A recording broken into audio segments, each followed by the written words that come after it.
நான் கிளம்புறேன். நீ எனக்கு தோசை சுட்டு தர மாதிரி தெரியல. இந்த தோசை சுடுன்னு சொல்லிக்கிட்டே இருக்கே தவிர நீ தோசை சுடுற மாதிரி தெரியல. நான் கிளம்புறேன். உனக்கு கண் ஆப்ரேஷன் பண்ணியிருக்கேன். கண்ணை தலையில வச்சு ஆப்ரேஷன் பண்ணியிருக்கேன். எதுக்கு தலையில கண்ணாடி போட்டிருக்க? சும்மா பார்த்துக்கோங்க. பைத்தியம் மாதிரி தலைக்கு கண்ணாடி போட்டிருக்கேன். அதுலேயும் தோசை சுட்டு தரேன், சாப்பிட்டு போன்னு வாயாலேயே வடை சுறாலே தவிர தோசை இன்னும் கண்ணில் காட்டலை. மாவை கூட எடுத்து வெளியில் வைக்கல. இவன் தோசை சுடுவான்னு உட்காந்துக்கிட்டு அப்படி ஆறு கொட்டாய் விடுவா. போயிட்டு வரேன். உன் வீட்டில் தோசை கிடைக்கும் நான் நம்பிக்கிட்டு நினச்சிக்கோயேன். கண் ஆப்ரேஷன் பண்ணவங்களுக்கு நீ தோசை சுட்டு கொடுக்கணுமா? கண் ஆப்ரேஷன் பண்ணி 1 மாதம் ஆயிடுச்சு. இன்னும் வெங்காயம் நறுக்க பயந்துக்கிட்டு இருக்கா நடிப்புக்காரி. பாத்திரத்தை டெய்லி காலையிலையும் நைட்டும் நான் தான் வந்து விளக்குறேன். ஆமா, டெய்லி காலையில. சத்தியம் பண்ணு. பிடாரி அப்படின்னு சத்தியம் பண்ணணுமா? சத்தியம் பண்ணு. சத்தியம் பண்ற பழக்கம் எனக்கு கிடையாது. அப்போ ஏன்னா என் புருஷன் வந்து யாருக்கும் சத்தியம் பண்ணக்கூடாதுன்னு சொல்லி கொடுத்து வளர்த்துருக்கான் என்ன.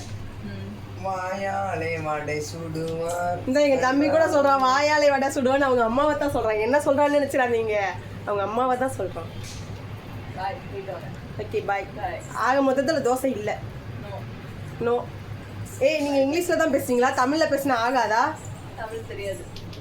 தமிழ் தெரியாது அப்படி சொல்லணும். தமிழ் தெரியாதுன்னு சொல்லக்கூடாது. எனக்கு தமிழ் தெரியாது சொல்லு. போகல கண்டிப்பாக இதை போட்டு விடுறேன். கை கட்டி எனக்கு ரொம்ப பயப்படுவா. அதனால கை கட்டி எனக்கு ரொம்ப பயப்படுவா. என்னை விட பாருங்க பிள்ளைய போட்டு அடிப்பான்னு சொன்னேன்ல. இப்பதான் ஒரு மிதிச்சா பாத்தீங்களா? அக்கா டாட்டா. எனக்கு ரொம்ப பயப்படுவா. அதனால எப்பயுமே என்கிட்ட பேசும்போது கை கட்டிட்டு தான் பேசுவா. இந்த பாத்தீங்களா கும்பிடுறேன் குருசாமி. ரொம்ப குனியாதீங்க, வேண்டாம். சரி டாட்டா. உட்காந்து தோசை சாப்பிட சொல்றியாப்ல? கிச்சனுக்குலாம் வந்துட்டேல. பயிர் பசிக்கல. நான் டயட்ல இருக்கேன்னு சொன்னேன்ல, அதான் சொல்லுவேன். நான் டயட்லலாம் இல்லை, டயப்பர் போட்டிருக்கேன்.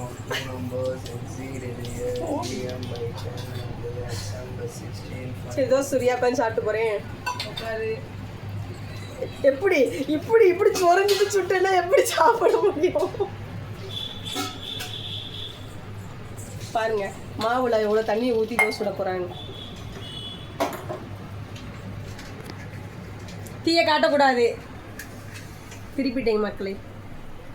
ஏன்னா நான் வந்து 1.5 கோடி சம்பளம் வாங்கினேன். தீயை காமிச்சு என் சம்பளம் போட்டுக்கிட்டு போயிடுச்சா, அதனால தீயை காட்டலை.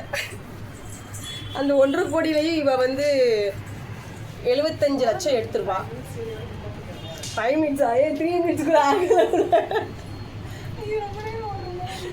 இப்போ தெரியுதா சிக்கா சூர்யாலாம் எவ்வளோ கஷ்டப்படுறாங்கன்னு. ரொம்ப நேரம் உட்காந்து பேசுவாங்க, உருட்டுவாங்க. ரொம்ப பாவம். 3 நிமிஷத்துல கிடக்கிறதே ரொம்ப கஷ்டமா இருக்கு. ரிவ்யூ கொடுத்துருக்காங்களா கேட்டுக்கோங்க. சரி ஓகே. கையை ரொம்ப ஆட்டாதீங்க, தீயில பட்டுற போகுது. ஃபோனை படுக்க வச்சா ஸ்லிம்மாக தான் இருப்பேன். நிம்மதி கேட்டா